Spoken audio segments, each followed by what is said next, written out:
बच्चों, कैसे हो आप सभी लोग? बढ़िया एकदम। तो बच्चों, आज हम करने वाले DPP1 का डिस्कशन, जो कि बेस्ड है मैथमेटिकल टूल्स में। अगर आप टेलीग्राम चैनल से जुड़े हुए हैं तो ये वाली DPP मैंने आपको प्रोवाइड की थी और आज इसका हम डिस्कशन करने वाले हैं। अगर आप चैनल पे नए हैं तो चैनल को सब्सक्राइब करके रख लो, नोटिफिकेशन बेल आइकन को भी प्रेस कर देना, और टेलीग्राम चैनल और ग्रुप ज्वाइन करने के लिए यहाँ पे दोनों के यूजर नेम दे रखे हैं, आप दोनों को यहाँ से ज्वाइन कर सकते हो और डिस्क्रिप्शन बॉक्स में आपको लिंक भी मिल जाएगा। तो चलिए आज की DPP1 का क्वेश्चन नंबर 1 डिस्कस करते हैं, और आपको जो भी डाउट है आप उसको देखो कि आपसे क्वेश्चन क्यों नहीं हुआ। तो अगर आपने अभी तक नहीं की है DPP सॉल्व, तो अभी भी आप कर सकते हो। वीडियो को पॉज कर लो और गिवन टाइम जो है 30 मिनट्स के अंदर इसको सॉल्व करने का ट्राई करना। ठीक है, चलो तो क्वेश्चन नंबर 1 डिस्कस करते हैं। तो सबसे पहला क्वेश्चन है, value of sign 300। Value of sign 300। तो जैसा हमने पढ़ा था कि 0 से 90 के बीच में जो होता है साइन क्या होता है, पॉजिटिव होता है। ठीक है, फिर 90 से 180 में भी पॉजिटिव होता है। 180 से 270 में साइन की जो वैल्यू होती है वो निगेटिव होती है, और फिर वापस 270 से 360 तक भी नेगेटिव होती है। ठीक है, अब साइन 300 की वैल्यू निकालनी है। तो साइन 300 फोर्थ क्वाड्रेंट में लाई करेगा, और फोर्थ क्वाड्रेंट में साइन की वैल्यू क्या होती है, नेगेटिव। ठीक है, तो हम लिख सकते हैं कि sine 300 is equal to negative of sine 270 plus 30। ठीक है, अब यहाँ पे ये लाइन ऑफ चेंज से पास हो रहा है ना, लाइन ऑफ चेंज से। तो यहाँ पे साइन किस में कन्वर्ट हो जाएगा, कॉस में। Minus of cos 30। ठीक है, और हमको कॉस 30 की वैल्यू पता है, तो कॉस 30 की वैल्यू कितनी होती है, √3/2। तो हमारा आंसर क्या हो जाएगा, माइनस ऑफ √3/2। Option C. ठीक है, ऑप्शन सी हमारा राइट आंसर हो जाएगा। इसके बाद सेकंड क्वेश्चन करते हैं। Find the value of 10 225। 225 10 है ना। तो 10 जो होता है फर्स्ट क्वाड्रेंट में पॉजिटिव होता है, सेकंड क्वाड्रेंट में नेगेटिव होता है, और थर्ड क्वाड्रेंट में पॉजिटिव, फोर्थ क्वाड्रेंट में नेगेटिव। अब देखो, जो 225 है वो इस थर्ड क्वाड्रेंट में लाई करेगा, तो 10 225 हम लिख सकते हैं पॉजिटिव ऑफ 10 180 प्लस 45। अब आपको पता है कि ये जो 225 है थर्ड क्वाड्रेंट में, और ये लाइन ऑफ नो चेंज से पास हुआ है। किससे, लाइन ऑफ नो चेंज। तो 10 किस में रहेगा, 10 में ही रहेगा, और इसकी वैल्यू हम लिख देंगे is equal two plus of 1045। और 1045 की वैल्यू आपको पता है कितनी होती है, 1। तो हमारा आंसर क्या हो जाएगा, 1। Option C. ठीक है, ऑप्शन सी हमारा हो जाएगा राइट आंसर। चलिए नेक्स्ट क्वेश्चन देखते हैं हम। नेक्स्ट क्वेश्चन है, value of sine 15 into cos 15 इज। तो वैल्यू ऑफ साइन 15 और कॉस 15 का मल्टीप्लीकेशन हमसे पूछा गया है। तो इसको करने के दो मेथड होते हैं। एक तो जो नॉर्मल मेथड है कि साइन 15 की वैल्यू डाल दो, कॉस 15 की वैल्यू डाल दो और आंसर आ जाएगा। ठीक है, तो साइन 15 की वैल्यू कैसे निकालेंगे, साइन 15 की वैल्यू निकालेंगे साइन a माइनस बी वाले फॉर्मूले से। और a माइनस बी का फॉर्मूला क्या होता है, sine a cos b minus cos a sine b। तो इस फॉर्मूले से आप साइन 15 की वैल्यू निकाल लो, और ऐसे ही कॉस 15 की वैल्यू आप निकाल सकते हो by formula of cos a minus b, जो कि होता है cos a cos b minus sine a sine b। ठीक है, एक मेथड ये होगा। दूसरा मेथड जो है शॉर्ट मेथड है, और फटाफट इससे आंसर आ जाएगा, साइन 2a के फॉर्मूले से। Sine 2a is equal to 2 sine a cos a। ठीक है, अब यहाँ पे a की वैल्यू अगर हम 15 डाल दे तो यहाँ पे क्या बन जाएगा, ये sine 30 is equal to 2 sine 15 cos 15। ठीक है, अब हमको क्या चाहिए, साइन 15 कॉस 15 की वैल्यू चाहिए। तो हम यहाँ से साइन 30/2 निकाल लेते, तो 1/2 इंटू 1/2, तो ये कितना आ गया, 1/4। तो हमारा आंसर क्या हो जाएगा, ऑप्शन सी। ठीक है, दोनों मेथड से कर सकते हो, दोनों इजी है, जो आपको समझ में आता है वो आप कर सकते हो। इस वाले मेथड में कैलकुलेशन ज्यादा लगेगी, इस वाले में फटाफट आंसर आ जाएगा। चलो नेक्स्ट क्वेश्चन पे बढ़ते हैं। Find the value of sign 37 into cos 53। तो साइन 37 और कॉस 53 की वैल्यू हमको पता है, तो हम फटाफट से इसको सॉल्व कर सकते हैं। और जिनको नहीं पता है मैं बता देता हूँ कि एक ट्राइंगल में अगर ये वाला एंगल 37 है, तो ऑटोमेटिकली ये वाला एंगल, क्योंकि ये तो 90 है ना, ये वाला एंगल कितना हो जाएगा 53 डिग्री। ठीक है, अब 37 के सामने वाला जो साइड होती है वो हमेशा 3 रेशियो में होती है, और 53 के सामने वाली साइड होती है 4 रेशियो में। और पाइथागोरस से अगर हम हाइपोटेनियस निकाले तो वो 5 रेशियो में आती है। तो हमेशा जब भी 37 डिग्री और 53 वाला क्वेश्चन आएगा तो इसी रेशियो में आपको साइड्स लिखनी है, 3 रेशियो 4 रेशियो 5। ठीक है, अब कोई ट्राइंगल आ गया, जैसे मान लो इसकी साइड है 6, इसकी साइड है 8 और ये वाली साइड है 10। अब आपसे एंगल पूछ लिए, तो एंगल क्या हो जाएगा, ये वाला हो जाएगा 53 और ये वाला हो जाएगा 37। ठीक है, चलो तो अब साइन 37 की वैल्यू यहाँ से निकाल सकते हैं। साइन क्या होता है, परपेंडिकुलर अपॉन हाइपोटेनियस। तो साइन 37 की वैल्यू क्या आ जाएगी, 3/5 इंटू कॉस 53। कॉस 53 की वैल्यू क्या हो जाएगी 53, यानी बेस अपॉन हाइपोटेनियस, तो इंटू 3/5। तो 3/5 into 3/5 9/25। Option A is the right answer. बोलो कोई दिक्कत है? चलो बहुत अच्छे, नेक्स्ट क्वेश्चन पे बढ़ते हैं।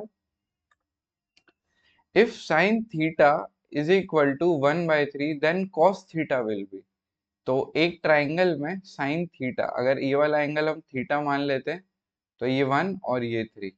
तो अब ये वाली साइड अपने आप कितनी हो जाएगी, 8 हो जाएगी, पाइथागोरस थ्योरम से √8 हो जाएगी, सॉरी, है ना। और √8 को क्या लिख सकते हैं, 2√2। अब कॉस थीटा पूछा है, तो cos theta is equal to 2√2/3। Option C. आप बोलोगे सर ऑप्शन सी में तो माइनस भी है, माइनस कैसा आएगा, तो माइनस ऐसा आएगा कि हमने पढ़ा था कि फर्स्ट क्वाड्रेंट में जो होता है सारे ट्रिग्नोमेट्रिक रेशियोज क्या होते हैं, ऑल पॉजिटिव।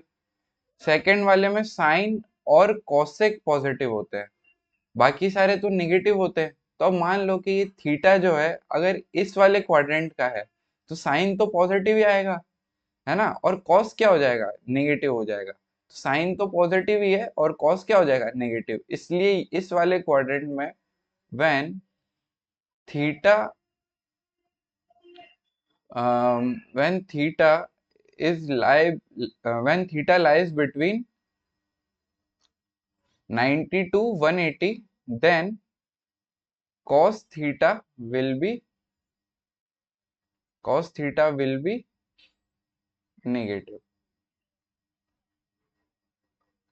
ठीक है, चलो नेक्स्ट क्वेश्चन पे बढ़ते हैं। ये वाला क्वेश्चन क्लियर हो गया ना सबको? चलो तो नेक्स्ट क्वेश्चन जो है सबसे इजी क्वेश्चन है। अगर आपने ट्रिग्नोमेट्रिक रेशियोज की जो वीडियो है वो देखी होगी, तो मैंने आपको एक ट्रिक बताई है कि पूरी टेबल जो आप ट्रिग्नोमेट्रिक रेशियोज की है वो इजीली लिख सकते हो और पूरी याद हो जाती है।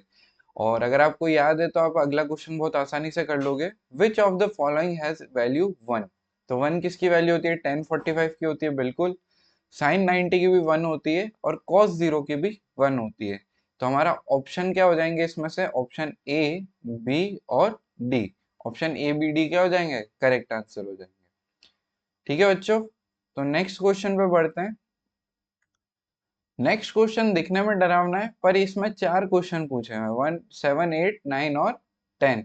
तो ये टोटल 16 मार्क्स का क्वेश्चन आएगा अगर आपके पेपर में आता है तो जब आपने क्लास 10th में न्यूटन्स लॉ ऑफ मोशन पढ़ा होगा तो उसमें 3 इक्वेशन थी, कौन कौन सी थी, v minus u is equal to a t. तो यहाँ पे वो थर्ड इक्वेशन में लिखी हुई है, s is equal to u t plus half a t square, और v square minus u square is equal to 2as। तो वो भी यहाँ पे प्रेजेंट है। अब इसको इधर उधर करके लिख दिया है ताकि क्वेश्चन डरावना दिखे, है ना, तो क्वेश्चन से डरना नहीं है, उसको अच्छे से समझना है। फिर यहाँ पे कह रखा है कि जो s है वो क्या है, डिस्प्लेसमेंट है, और u जो है वो इनिशियल वेलोसिटी है, t जो है टाइम टेकन है, a जो है एक्सेलरेशन है, और v जो है फाइनल वेलोसिटी है। जो उनके नोटेशंस होते हैं वही यहाँ पे दे रखे हैं। अब हमको फाइंड क्या करना है, find displacement of the particle after 10 seconds. तो टी हमको दे दिया 10 सेकेंड्स, टी हमको क्या दे दिया 10 सेकेंड्स, और starting from the rest uniform acceleration of 2 metre per second square. तो ए आ गया हमारे पास 2 मीटर पर सेकेंड स्क्वायर, और यू हमको दे रखा है, छुपा हुआ है, उसने बोला है कि रेस्ट से स्टार्ट हो रहा है, तो रेस्ट से स्टार्ट जब भी होगा तो क्या होगा, यू क्या होगा, 0, है ना। अब हमको एस निकालना है, तो एस कैसे निकाल सकते हैं, s is equal to u t plus half a t square. अब यहाँ पे आप वैल्यू डालोगे तो यू टी की वैल्यू हो जाएगी 0, और ए की वैल्यू हमको दे रखी है, तो s is equal to half into 2 into t square, जो कि है 10 का होल स्क्वायर।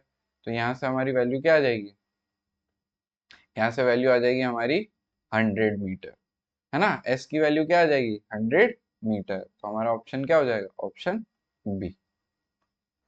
इजी क्वेश्चन था, आई होप आपसे सॉल्व हो गया होगा। नेक्स्ट क्वेश्चन पे बढ़ते हैं। तो नेक्स्ट क्वेश्चन है, find the velocity of the particle after 100 metre. तो पहले वाली जो इंफॉर्मेशन थी वो तो वही रहेगी, क्या थी, t is equal to 10 seconds था, है ना। t is equal to 10 seconds था, a जो था वो 2 मीटर पर सेकेंड स्क्वायर था, और u जो था वो 0 था, s हमको दे रखा है यहाँ पे 100 मीटर, और हमसे पूछा क्या है, फाइनल वेलोसिटी, फाइनल वेलोसिटी। तो v निकालने के दो फॉर्मूले हैं, v minus u is equal to 80, और v square minus u square is equal to 2a s। बोलो, सुनना थोड़ी है, अटेंटिव भी तो रहना है ना।